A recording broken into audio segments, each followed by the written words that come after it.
Hi everybody, so nice to see you once again. This is Andrea Twarowski here with Dentalelle Tutoring, and I'm going over some mock exam questions right now because I was updating my mock exam question database, so to speak, and I find a lot of students always want more community type questions because we all know that community is no fun, it's tricky, and the best way to really study it is to do the questions and to work on case studies. So I'm going to give you guys some help with that, and we're going to discuss some questions right now. It shouldn't take long, but I did put down some of the trickier questions here because you might feel like you know these answers, but then when you look at the answers that I give you, you might start to second guess yourself a little bit, and that is what the board exam tries to do to you too.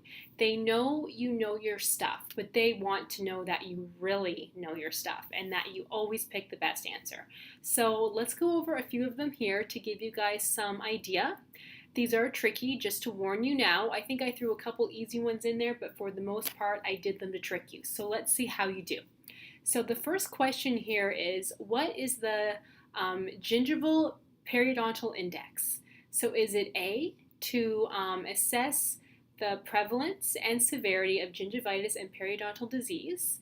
Is it B, to assess, I'm showing you guys the answer right now. Shoot, I hope you guys didn't see that. Anyways, we'll try that again. Let's see, because maybe you didn't notice. Is it B, to assess the gingivitis and pocket depth? Is it C, to assess the scores of periodontal disease in a population? Or is it D, A, and C? And I'm sorry for those of you who saw the answer. That was silly of me. I didn't even notice. But I'll give you guys a moment to kind of decide that, or feel free to pause the video now and think about it as I'm going to talk about the answer. So if you don't want to know the answer yet, just pause the video and then click play as soon as you're ready. So moving down here, so yes, so for those of you who didn't see it, the answer is to assess the gingivitis and the pocket depth. So as you can see, these answers were tricky because they all sound correct. I'm sure they all sounded correct for you. So once again, the question was, what is the gingival periodontal index? So when you look at the answers, you're probably thinking, okay, well, I know it has to do with gingivitis, and I know it has to do with perio because that's in the question. So let's move up here again. And then if you look at the answers, you're probably thinking, well, all of them either have gingivitis in it or perio, or both. So then you're probably thinking, well, that doesn't really help me out. And then if you really weren't sure, again, you're probably thinking that all of them sound pretty correct. Because as you were studying, if you just simply studied the fact that it should have gingivitis and periodontal disease in it, then when you look at the answers, that doesn't help you because they all sound similar. So when you are doing your studying, make sure to really focus and to understand the question. Even in community, trust me, I know it's not easy because, as I said, community is not fun, but really study the best you can. So I hope that helped everybody. So the gingival periodontal index, the answer is to assess gingivitis and pocket depth. So let's move on to the next question, and I'll try not to show you guys the answer. Okay, so the next question is, what is the PSR?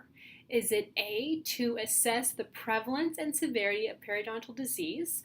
Or is it B, to assess the loss of periodontal attachment? Is it C, to screen and monitor individuals or group periodontal needs? Or is it D, none of the above? So I'm going to go over the answer now. If you don't want to hear the answer yet, please pause the video and then press play as soon as you're ready. So the answer is C, so to screen and monitor individuals or group periodontal needs. And the same thing, as you were looking at the question, what is the PSR? I know you all know what that is. It's the periodontal screening recording. But do you actually know what that means? And as you're looking at the answer, you'll agree they all sound right. So you need to know specifically what it means. So are you starting to see how this works a little bit? So let's go over one more to just see if you're kind of starting to figure things out. So the plaque index is it to assess how thick the plaque is? Is it B, that it assesses how much plaque there is? Is it C, assesses what color the plaque is? Or is it D, to assess if the plaque is now calculus? So they sound pretty similar, don't they? So I'm sure you all have figured out that the plaque index has to do something with plaque, you know? But in the answer, they all have to do with plaque.